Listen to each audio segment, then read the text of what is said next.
Doncs estic aquí per fer el directe del mes. Com sabeu, cada mes em connecto amb una de les psicòlogues o terapeutes del meu equip d'acompanyament familiar i parlem sobre una temàtica en concret que cada una d'elles ha escrit. I aquest mes tenim a l'Elisenda Roig, que és una psicòloga de l'equip especialitzada en vincle, en família, amb infància, amb moviments sistèmics, i que ens parlarà de la separació amb les famílies i de quina manera poder-ho fer per cuidar al màxim possible els nens i les nenes. Així que li dono lloc i li dono pas.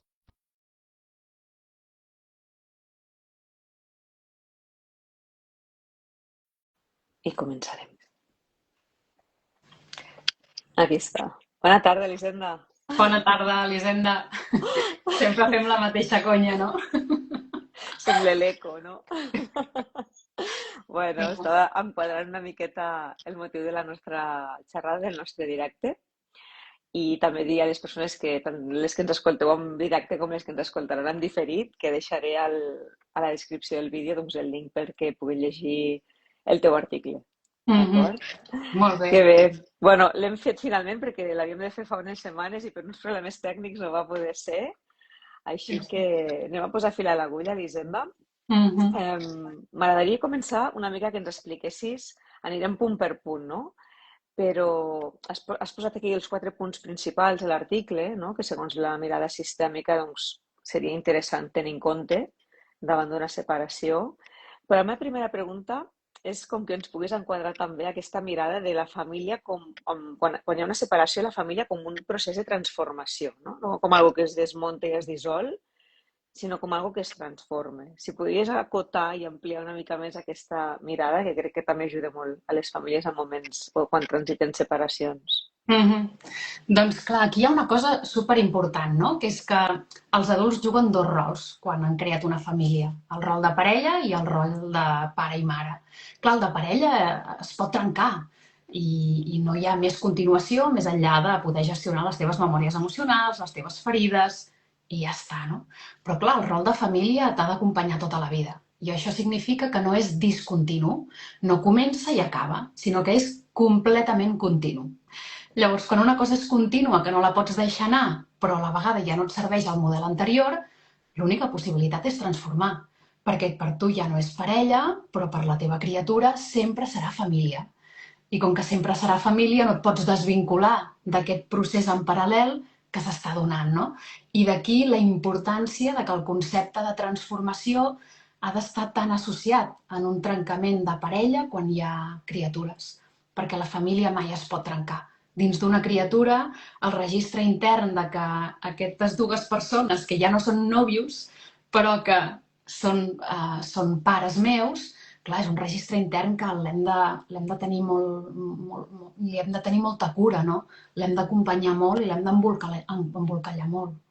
Clar, és com aquesta idea a vegades, no, Elisenda, de que la família només és família quan conviu sota el mateix sostre, que és un concepte una mica carrinclón i una mica arcaic, no? Com quan et cases, almenys en aquest país encara et cases, estàs obligat o obligada a viure sota el mateix sostre d'aquesta persona, no? Quan de sobte veiem que el concepte de família i el concepte de convivència doncs pot variar molt, no? Llavors, que interessant això, no? De dir, tot i que no visquem sota el mateix sostre, seguim sent família. I que moltes famílies també per motius econòmics la parella se separe, però han de seguir vivint sota el mateix sostre, però ja no són parella, no? Però segueixen sent família. Vull dir que tenim com moltes modalitats que també s'han de poder acollir i que potser no compleixen aquests estereotips clàssics, no?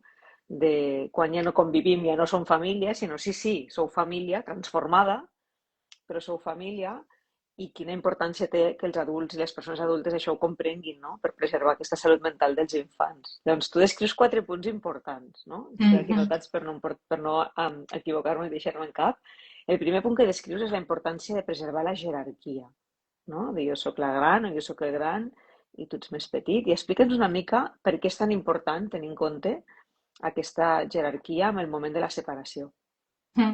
Clar, aquí anem ja en el món dels vincles, no? Que és que les criatures, depèn de l'edat que tinguin, clar, si estem parlant d'una separació amb criatura de mesos o d'un any, aquí això no té validesa, no? Però quan les criatures ja tenen consciència del vincle, també tenen consciència de la lleialtat. És com que va associat, no? Perquè el vincle depèn de si t'allunyes o no de mi. I això les criatures tenen un procés perceptiu molt, molt absolut, molt radical, no? Llavors, si jo genero una jerarquia horitzontal, on la meva criatura té la capacitat de poder decidir, de que si alguna cosa no li agrada jo li faig cas, el que estem fent, el que s'està fent d'una manera inconscient és que s'està traient la infància del lloc que li correspon i el que fem és adultitzar la criatura. Adultitzar la criatura té moltes conseqüències, moltíssimes a llarg termini i a curt també, perquè perden espontaneïtat, perden joc, perden innocència, entren en un món vincular que ni entenen ni necessiten entendre, no? Necessiten entendre alguna molt concret, però no tot el mapa de quan es perd la jerarquia, no? Llavors, una cosa que dic a l'article que és molt important, que és que a vegades tenim associada el concepte de jerarquia a com una mena de totalitarisme, no? O una mena de grandiositat doncs tu no et posis al món dels adults, no? I no és això. La jerarquia és ordre. És ordre vincular, no? I l'ordre vincular va associat a la seguretat. Si jo sóc l'adult i jo prendré decisions, però les prendré dins del món dels adults, sabent que t'estic veient en les teves necessitats d'infant i les cuidaré. I cuidaré els matisos. Llavors, la jerarquia ben assimilada internament és una jerarquia que ho veu tot, però que no fa intercanvi de rols. És com important preservar això, no? És a dir, que hi ha certes decisions dins del sistema familiar que les prenem les persones adultes, que podem escoltar el que això implica amb tu com a infant, en tant que infant, però que hi ha un rol que a tu no t'incumbeix, no? Sinó que és una mica el sostre. A mi m'agrada molt aquesta metàfora del sostre de casa, no? Que és la jerarquia, i que no sé si estàs d'acord, Elisenda, però a vegades quan acompanyem, o inclús en supervisions, no, que ho comentem, de dir, ostres, com generacionalment hem confós la jerarquia amb l'autoritarisme, precisament això que deies, no? Ens hem dilapidat tot l'important que tenia aquest model jeràrquic. Hem dilapidat el que no ens agrada, però també hem dilapidat el que és correcte i el que és important, no? Que és aquest ordre on jo sóc l'adult i no sóc l'adulta i decideixo certes coses en les quals tu no hi tens ni veu ni vot, o potser veu però no vot, no? Sí, i que hi ha una diferència entre acompanyar la teva frustració i la teva incomoditat com a criatura del que estàs vivint, que com que no puc sostenir aquesta incomoditat i aquesta frustració, cada cop que connectes com a criatura amb aquesta frustració, penso que jo estic fent alguna cosa malament o que t'estic traumatitzant, no? I aquí passem d'autoritarisme a permissivitat. No? Llavors, aquest punt mig tan meravellós, tan sanador de et veig, et tinc en compte, però sé que la teva frustració és normal, autèntica, natural, i no vull aturar-te-la, vull acompanyar-te-la i sostenir-te-la. Sí que important això, per no generar tants desordres que a vegades és com una mica caòtic, no? Aquesta mescla de necessitats. Segon punt, ens parles d'honrar els orígens, no? Dels fills i de les filles, és a dir, amb tot això que estem parlant, de que hi ha una transformació del sistema familiar, la parella deixa de ser parella, però la mare o el pare segueixen sent la mare i el pare d'aquest infant, no? Llavors, com honrem aquest origen d'aquest fill o d'aquesta filla, per exemple, quan hi ha enfado o inclús un punt més, quan hi ha negligència, quan hi ha abús, no? O sigui, com podem arribar a posar en relleu la importància de l'altra persona dins de l'infant quan jo, com a adulta, m'estic separant de tu i potser estic enfadada, potser has comès violència, potser no et vull al meu costat, no? O sigui, anem a matisar això una mica perquè no generi confusions, no? Quan diem honrar l'altre dins de l'infant, no vol dir acceptar plenament qui és l'altra persona, no? No, clar. Honrar l'altre hem d'entrar dins de la perspectiva infantil de que per una criatura un pare i una mare no només són dues persones, sinó que és el reflexe d'una construcció interior, de tot un simbolisme interior, de moltíssimes coses que... és així com que l'has bloquejada. Doncs que tenen a veure amb moltíssims elements que jo necessito com a criatura per poder anar construint la meva identitat i saber-me relacionar amb els vincles, no? Llavors, si jo desqualifico el meu company o la meva companya, corro el risc de que aquesta criatura, que és fill dels dos, pugui tenir pensaments de si jo tinc un cert vincle amb l'altre membre, perdré a la mare. O si jo tinc coses que s'assemblen a les del meu pare, i això ho podem veure de més gran, no? Si se m'activen rampells de ràbia i això ha sigut tan criticat per un dels membres, jo castro la meva ràbia, perquè jo entro en aquest estat com de ressaca emocional que a la mínima coloro l'alcohol que em va fer estar... No? A la mínima que jo oloro la mica de tendència a la ràbia, jo faig una castració molt gran. No? Llavors, no es tracta de validar a l'altre progenitor dient que és el més meravellós que t'havia pogut tocar. O sigui, no hem d'anar a un espai de Heidi, no? Estem en el món de la pradera i tot són flors. No, no tots són flors, clar que no. Però jo puc sostenir el meu malestar i el teu malestar com a criatura sense col·locar-ho a l'altra persona en un lloc de blanquejament absolut, perquè si no també me'n vaig en un lloc de desprotecció. Ostres, si jo com a criatura veig que el pare o la mare són perillosos, que tenen uns voltatges molt elevats de ràbia, jo necessito que l'altre progenitor em pugui validar que allò és un lloc on jo he d'activar certs recursos per poder-me sentir segur. Llavors, una cosa és la prevenció i l'acompanyament emocional i l'altra és, fill meu, vull que veguis el teu pare com jo el veig com a nòvio, com a parella. Això no, perquè aquí entrem al punt anterior, que és el canvi de jerarquia. És com acceptar l'infant sense generar aquestes aliances ni aquestes triangulacions, no? Sense negar la part de l'altra persona que també està dins d'aquest infant, per la qual l'infant pot sentir amor, pot sentir ganes de compartir-s'hi, ganes de veure aquesta persona, ganes de passar-s'ho bé, no? I alhora jo també matitzaria que moltes vegades els infants no volen veure a un progenitor, no? I quina dificultat tenim també a nivell, doncs, jo què sé, d'acompanyament legal, moltes vegades, per poder fer que aquesta paraula d'aquest menor, d'aquest infant que no vol estar amb un dels progenitors, doncs pugui ser cuidat o cuidada, no? Aquesta criatura. Doncs, bueno, com que és un matís molt interessant de dir aquesta persona que potser ens està fent mal forma part de la teva família, forma part de tu, sí? Però això no vol dir ni que t'hi hagis de semblar, no vol dir que l'hagis de negar per complaure'm a mi, no vol dir que t'hagis d'aliar amb mi en contra d'aquesta altra part, no? Per veure'ls juntes, no? Per veure aquesta persona igual, perquè tot això genera realment una escissió, no? Amb la salut mental del fill o de la filla, doncs que important, no? I a més, s'activa una altra cosa, que és aquella mena de conseqüències laterals, no? En paral·lel, que és que ja apareix la culpa, no? La culpa, que és aquesta gran taca d'oli que costa tant d'anar assimilant i anar com anar-la transformant, no? Que jo m'he trobat molt a consulta, no? Que si un membre de la parella ha escollit un pare o una mare per la seva criatura que després ha generat tots aquests comportaments de ràbia, de malestar, d'agressivitat, qui ho està vivint també està pensant, ostres, quina culpa d'haver escollit aquest company, aquesta companya, com a pare o mare de la meva criatura. No?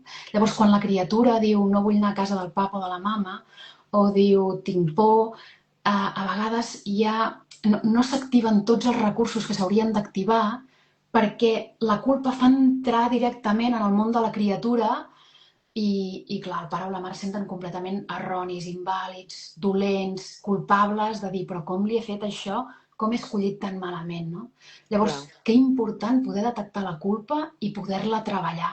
Perquè la culpa a vegades ens pensem que com més culpables ens sentim i més ens matxaquem, més responsables estem sent. I això, tant de bo tinguéssim una vareta màgica, no totes les terapeutes, i poguéssim treure la culpa de totes les persones que tenem, perquè realment és el contrari de la responsabilitat. Sí, sobretot aquesta culpa, no? Que és amortiguadora del vincle, perquè hi ha altres culpes que són necessàries de sentir perquè ens permeten transformar allò que, doncs, bueno, on hem patinat o no ens hem equivocat, no? Però aquesta culpa, que és com aquesta amortiguació del vincle, perquè quan jo sento culpa jo no em puc vincular amb tu, perquè estic massa enfocada amb el que jo sento, no? Perquè és totalment invalidant. Doncs aquesta és la culpa que a vegades voldríem fer cling amb una vareta màgica i fer desaparèixer, perquè si no és un element de desprotecció cap a aquest infant, no? I per allà es colen missatges molt, molt, molt erronis. Anem al tercer punt que parles, que també em fa pensar que té molt sentit amb tota aquesta jerarquia de la que parlàvem, que és precisament aquell moment on tu dius, ostres, és que els infants han de ser infants, no? Ja ho veiem amb el primer punt de la jerarquia, i no han de ser ni missatgers, ni amortiguadors, ni pacificadors, ni salvadors, no? D'aquests conflictes o d'aquesta tensió que es dona sovint en processos de separació entre les mares i els pares, no? Llavors, explica'ns una mica per què és tan important que un infant sigui infant i no sigui el portador del pergamí, del missatge d'un progenitor cap a l'altra persona, no?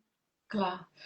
Mm, Va tot lligat, com tu dius, no? Perquè quan un infant el fem confident del nostre malestar, ja estem fent un canvi de jerarquia. Ja l'estem col·locant a una horitzontalitat. Per tant, la comunicació és un vehicle a tenir en compte tan important com quan ens plantegem on anirem a viure, quins horaris farem i aquest tipus de coses, no? La comunicació és tan important perquè estem pivotant amb informació de moltíssima potència, no? Per la construcció de les criatures, de la identitat. Llavors, a vegades a les criatures els hi col·loquem una informació que els propis adults no sabem sostenir. No? Com que a mi em crema per dins, degut a la culpa, degut a la ràbia, i jo no la puc gestionar només jo mateix, jo mateixa, el que faig és te la tiro, te la trec a tu, no? I junts sentim, no? Jo amb la meva criatura sentim que des d'aquí, com que la ràbia és compartida, com que el malestar és compartit, des d'aquí podem fer un equip, no? I això és justament el contrari. Els adults s'han de sanar amb altres adults. I això és així.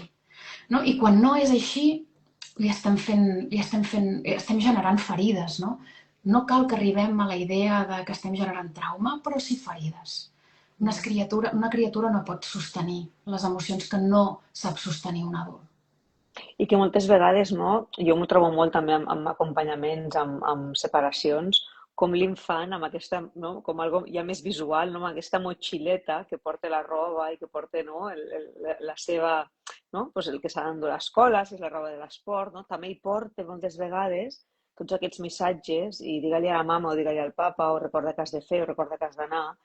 I quina dificultat més gran, no, per a aquesta criatura haver d'activar una part molt més cognitiva, molt més planificadora i molt més adultitzada, quan en el fons el que tu dius molt bé a l'article és que el que hem de propiciar amb un infant és que hi hagi una fluïdesa i hi hagi una seguretat, que l'infant sigui un infant, que li ha tocat doncs, en aquest moment de la vida tenir dos llars o tenir dos referents separats, però aquesta transició les persones adultes haurien de ser perfectament capaces, no? Si fossin madures, de poder acompanyar aquesta criatura a que se senti segur. I quan un infant se sent segur? Quan no es desequilibra, no? Quan no passa de nivell i es col·loca al món adult havent de fer de missatger o havent de mesurar inclús a vegades paraules i que explique perquè un del pare o la mare o les dues mares o els dos pares no és igual el format familiar perquè una de les persones no es pensi que s'ho ha passat més bé amb l'altra. No? I això em trobo moltes vegades amb acompanyaments de sessions de dir, ostres, que difícil per a aquest infant baixar el volum al seu benestar o a la seva emoció o a les seves ganes de compartir perquè percep amb el progenitor, no? Que quan comparteix coses boniques de l'altra persona li fa mal, no? Que difícil això, no, Diana?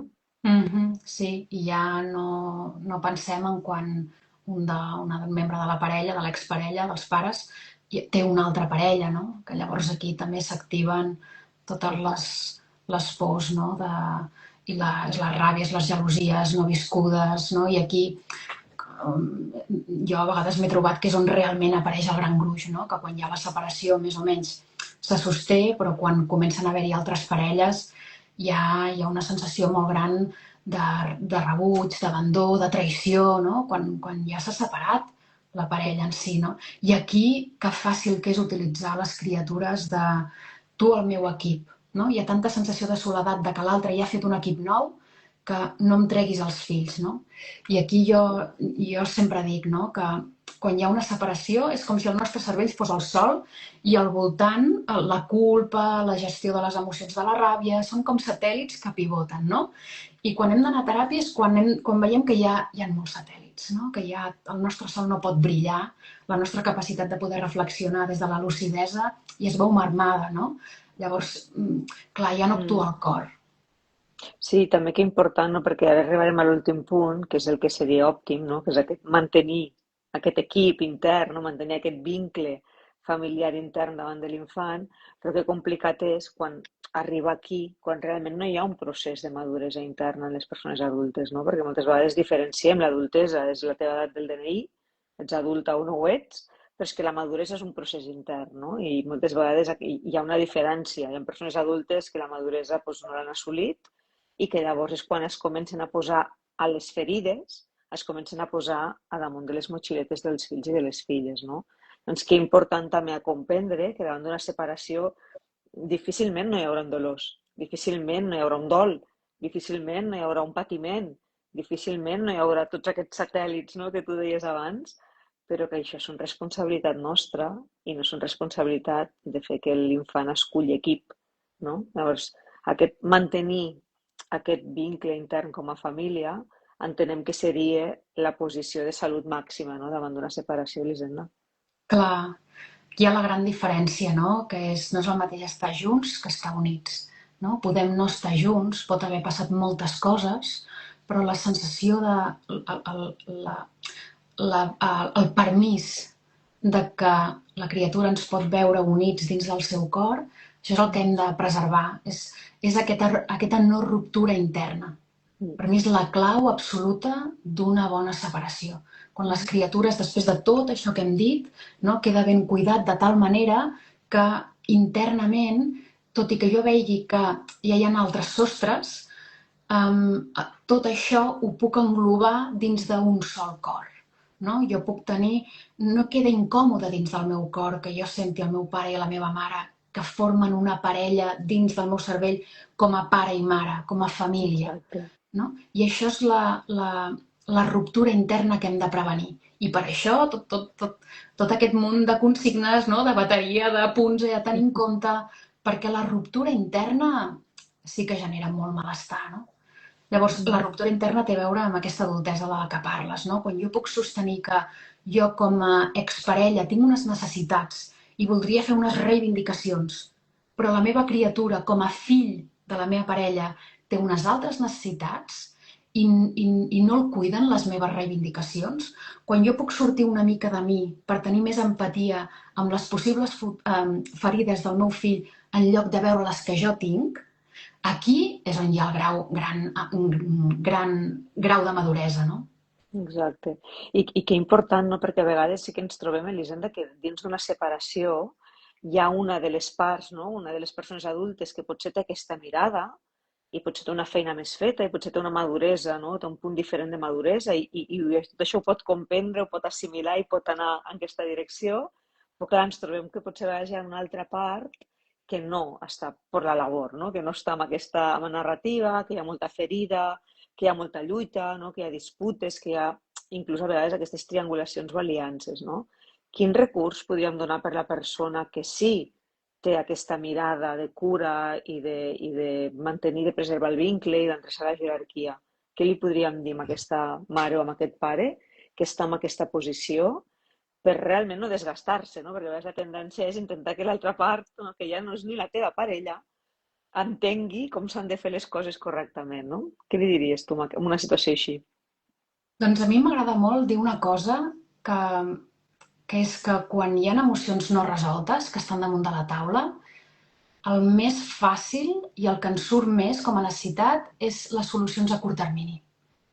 Necessito resoldre aquest malestar i necessito fer-ho ja, no? I llavors, m'és igual les conseqüències a llarg termini, però jo això necessito resoldre, no ho puc sostenir, no? I a vegades, normalment el progenitor que sí que està fent ús de solucions a curt termini, hi ha com una sensació de desequilibri. Jolín, per què jo he de veure això com una inversió de futur i no ho puc veure com una situació que pugui trencar i ara mateix, no?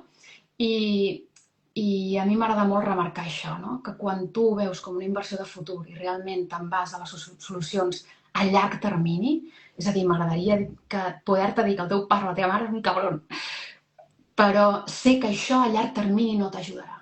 I jo em sostinc a mi mateixa amb què ara en aquests moments, tot i que el més fàcil i el que m'ajudaria a sostenir més és solucionar-ho ràpid, a curt termini, sé que el que realment convé més al nostre vincle, a tu com a criatura, a mi, a tot plegat, i són solucions a llarg termini, no?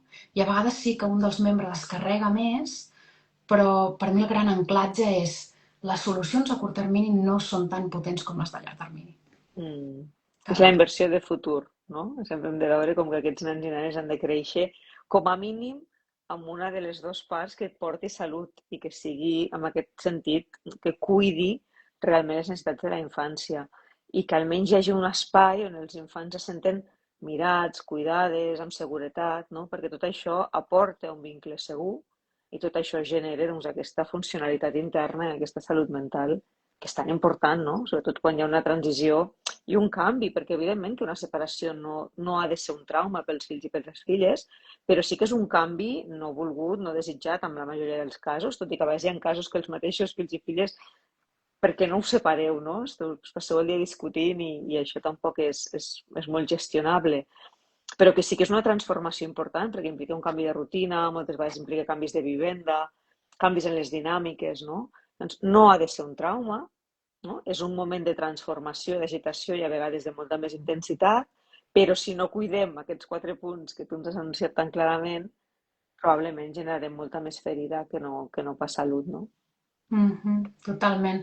Diríem que hi ha dues estructures a cuidar, no? L'externa, que és la logística, no? I ara com ens ho muntem, Claro. i la interna, com gestionem el món emocional, no? I les dues demanen d'una estructura. Mm. I també, Elisenda, ja per anar acabant, però que important també, moltes vegades, aquestes separacions que arriben a vegades una mica massa tard, no? És a dir, que com a generació també hem de poder transformar aquesta narrativa, una d'aguantar o de separar-nos quan ja odiem, no? Jo crec que hauríem de començar a separar-nos quan encara estimes a l'altra persona, però te'n dones compte que no és el teu camí de vida, no? O sigui, poder prendre aquesta decisió des de l'amor, perquè això ens facilitaria molt més potser cuidar aquesta estructura.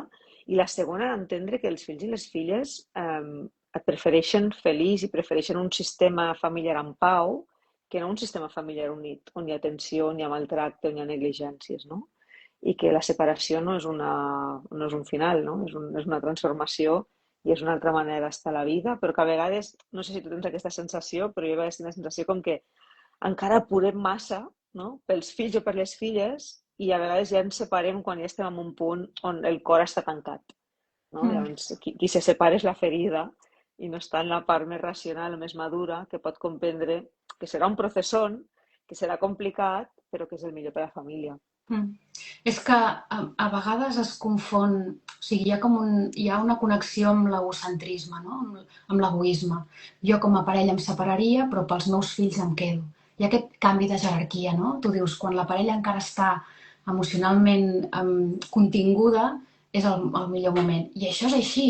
Que passa que activem els boicotejadors, no? De que jo em separaria, però pels meus fills no, no? I aquí Clar. ja està, ja canviem completament la jerarquia i pensem que estem fent un acte d'amor, justament aguantar quotes de maltractament o de malestar o de tensió, no? En pro dels fills. I és important aquí poder veure que no és així, no? Que justament anar sostenint i sostenint i sostenint aquestes quotes de malestar és el que justament no cuida tant de l'estructura Exacte. familiar. Que bé. Pues, Elisenda, moltes gràcies per aquesta conversa sobre les bones separacions i com cuidar els fills i les filles en aquest procés de transformació. Deixaré el link també a l'article que has escrit perquè et puguin llegir, que la teva manera d'escriure ja saps que jo l'admiro, que és molt poètica i molt bonica i molt clara. I Gràcies. res, moltes gràcies per estar aquí. No sé si vols dir alguna cosa més abans de marxar. Jo crec que ho hem dit tot, no? Dit molt, sí. Que si se senten reflexades o reflexats, que busquin, no? Aquest espai de teràpia o uns adults que siguin els que realment puguin generar aquest procés de sanar, no? Que si Mm, tot això els pot servir, que sigui que els adults cuiden dels adults, no? exacte, I per poder després cuidar els fills, però no al revés, no? Que ho posin en pràctica. exacte. Que bé, doncs moltes gràcies i ens veiem aviat. Vale, bona Perfecte. tarda. Una abraçada. Adéu. Adeu.